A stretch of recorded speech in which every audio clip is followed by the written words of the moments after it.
lead. They tested for everything, the whole spectrum. I've had followed-up conversations with them just a couple weeks ago to find out what they knew. There was no lead in their reasoning for switching to Detroit water. The water that they were getting from Flint was too corrosive for their engine, causing rust, causing defects, creating problems in the product they were putting out, putting in the cars that people are buying and driving. There was nothing to do with lead. But Dan, if the water was, if it was so corrosive, that's obviously not particularly good to drink. But, exactly, yes. That's absolutely true. But if we're talking about lead poisoning and not chemicals in the water, there's chemicals in water all across this country. So let's not confuse the two issues. There's a lead problem in the city of Flint. There's a lead problem and it's killing our kids. Okay. Yeah, gentleman right there. Yes, sir. Yeah, right there. Yeah, you. I'm sorry, ma'am. Stand up. Yeah, sorry. Yeah, there's a bunch of stuff I want to speak to, but to keep it on track, I'm a resident of Flint, and I also work at the University of Michigan, Flint.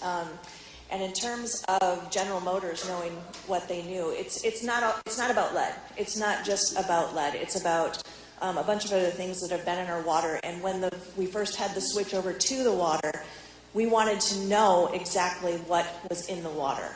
And we had FOIA requests, and we made them through the ACLU, and this is where Kurt Guyette came in with his investigative reporting. And we were denied the FOIA requests. Absolutely, just refused to submit to the FOIA requests, and it took us over 1.5 years to get that information, which is why it's coming out now. So we're finally getting the information about what was exactly in the water. It wasn't lead. We didn't even know that lead was necessarily a problem, but we knew it was a problem that GM did not want to use our water. We didn't want to use the water either. And so what we need, one of the components that we need, is to have a Department of Justice investigation into Snyder, because there are more ties. His wife has ties with Nestle. She's a spokesperson for Nestle, and that's correct. A lot of the water relief has been going to the Nestle Corporation, so a lot of the money is getting funneled to Nestle. There needs to be a Department of Justice investigation, because there are things going on that we still don't know about everything that's going on. Plus, there's been rumors that Kurt Guyette, again, the investigative reporter from the ACLU, who just got numerous awards for his legendary journalism, a lot of the stuff that's coming out. He's starting to look at the documentation from these FOIA requests that are finally getting submitted after years of demanding accountability. We're finally combing through all of these emails and these things that are coming out of the FOIA requests, and now there's suspicion that there's linked to the fracking industry. So this goes deeper, and there's more corruption, and we need to have agencies, not the agencies that are in charge, to investigate themselves. We don't need the foxes, investigating who's getting into the chicken coop, because we know.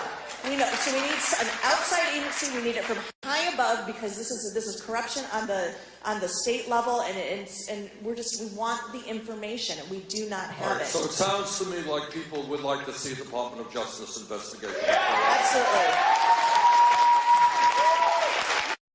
All right. What I want to do now, I know people want to talk, but we have a limited amount of time. This is what I want to propose and throw out to you now. I want this right now. If you had federal, state, and local government responding to the needs of the people of Flint, what would happen now? What would you like to see? Hold on. Raise your hand, ma'am, right here. Got a woman right here. Please stand up. Get her a mic. Okay, here's your mic coming. Just hold it close to your mouth. You can turn around and also talk to everybody. Thank you so much for coming to talk to us today. What I want to see, what I think the community wants to see, is accountability. We're sick and tired of hearing people say, well, they didn't listen, and well, gee, it wasn't my fault, it was their fault.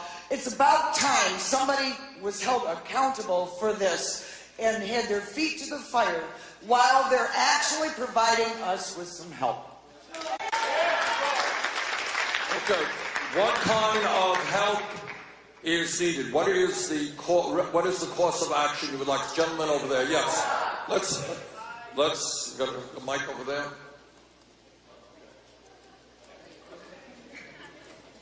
Hi, thanks for coming.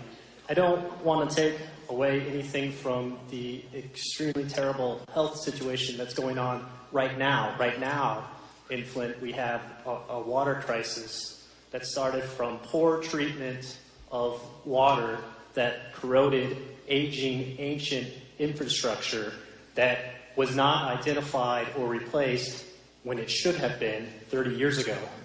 But that is not the only problem that we have here, Bernie. That's not it.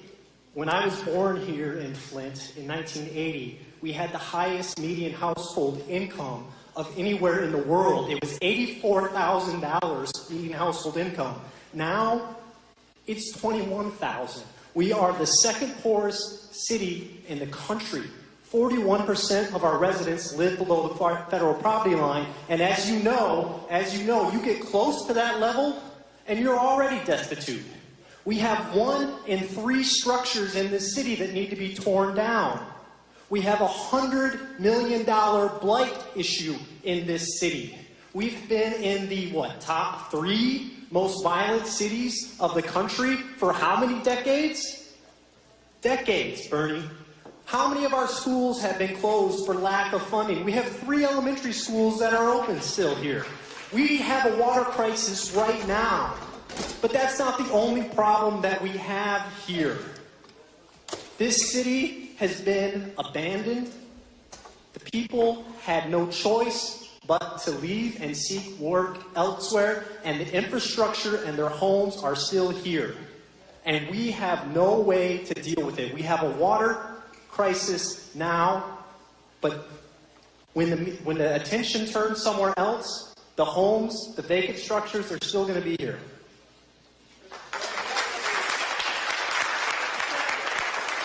I just wanted to pick up on your very cogent statement.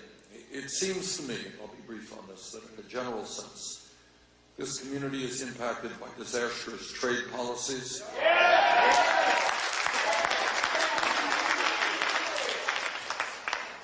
And I can tell you that as somebody who voted against NAFTA and CAFTA and BNCR.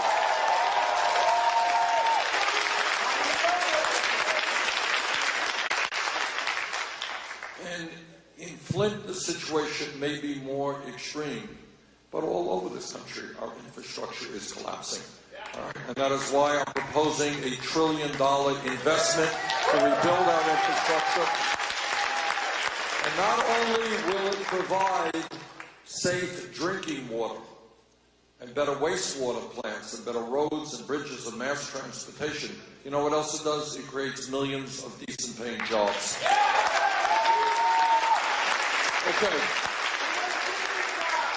Okay, I got a hand over the gentleman in the blue shirt. Thank you, Senator. My name's John Gleason, Genesee County Clerk. I want to thank you for being here. I want you to just think about this date, September 14th, 2014. There was a letter from my desk. I served in Lansing as a senator as well just a few years ago. From my desk to Governor about this water situation. Now, he's saying he just learned the last few months. He has a letter. I have it on file. I give it to every single news agency in this area about the water in Flint, addressed to him directly to his desk. And I mentioned in there, as you just mentioned a moment ago, about the water buffaloes. That is highlighted in September of 2014. Now, this is what we have to do to fix this. We have to find out where the lead pipes are. Most of you just read in the last few days that they can't find between 11,000 and 15,000 houses, even though they looked for 2 months. What we need, Senator, we need you to take this back to Washington. You must invest. You must invest in software. Whether it's in Burlington or Flint, Michigan, this old structure, we have to be able to retrieve the deeds and the titles and the easement for the water mains that were put in these ancient cities. As you as mayor would know well, we have those documents on file. I'm the Register of Deeds for this county. We must be able to retrieve the land documents In Flint, Michigan, the last 2 months, they've gone through index cards. Right? That's what they went through, index cards for these properties. If you would be kind enough to help your cities and those across the country, especially Flint right now, we must put those documents on software so that we can retrieve them. We have every one of them. We can scan those documents in days, scan them, and then put them on the software. But we need to do this across the country. Bay City is in the same situation Flint is, just an hour north of here. But if I could ask you to remedy one thing, if we're going to remove the lead pipes, we have to know where they are. And please dedicate some of the hundreds of millions of dollars we're talking about to just a few $100,000 to software for these older cities. That would be great benefit to all of us. Thank you.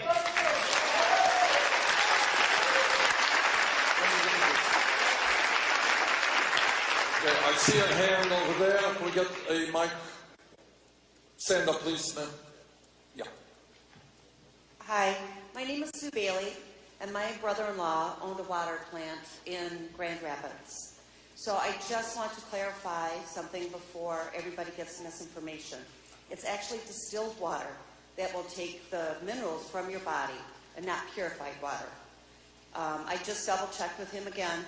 He said it's not purified water, perfect pH balance, doesn't exist, but it is the distilled water that will take you. And I don't want people to have misinformation. So thank you. Okay, other comments? Yeah, we've got a woman right here, ma'am. Yep, stand up. I just wanted to point out, somebody has already mentioned the fact that Nestle's is very heavily involved in this, and the governor's wife is on the board. If you look at all the water that we're getting donated and people are buying all over to bring it here, it's either Nestle's water or Ice Mountain, which is owned by Nestle's, and Zephyr, which is also owned by Nestle's. This is a corporation that is making billions of dollars by stealing water from other communities and then selling it to people that need it because they're getting poisoned.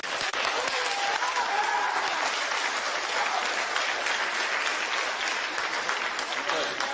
Got a woman right up front here, ma'am. You want to? Yeah. Here, get the mic. Turn around.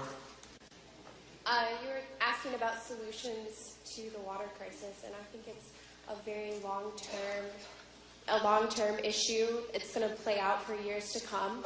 I think that while we are really concerned about lead pipes being replaced, we need to be concerned about the medical care of these children and adults.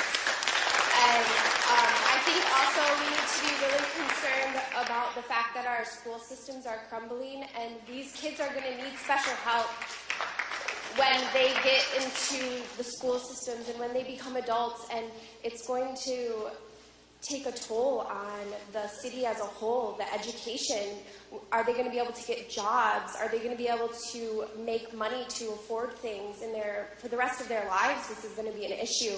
And I think while we think of solutions as lead pipes, we also need to think of solutions as we need to think about these humans that this is affecting. It's going to be a long-term issue. All right, thank you very much. What's your first name? Anna. Anna made a very good point. Some of the damage could well be lifelong, and people are going to need help lifelong. Let me ask you this question. Thank you, Anna, for raising it. What about healthcare response to this crisis? Who wants to speak about that? Is it adequate? All right, ma'am, Sandra, healthcare response to the crisis. Can you speak to that? Flint Metcalf, and I met with the U.S. Surgeon General at Mount Carmel Baptist Church. I asked him about the safety of our blood supply, our organ donations. What if we've got a baby that's in Hurley and NICU, and that baby needs a blood transfusion? Are we going to give it tainted blood? Is it copper? Is it lead? Is it TTHMs? Is it nickel? Is it cambium? Is it any other thing that was in that nasty Flint River that they did not check for? What about the organs that have already been donated? The bones that are on ice?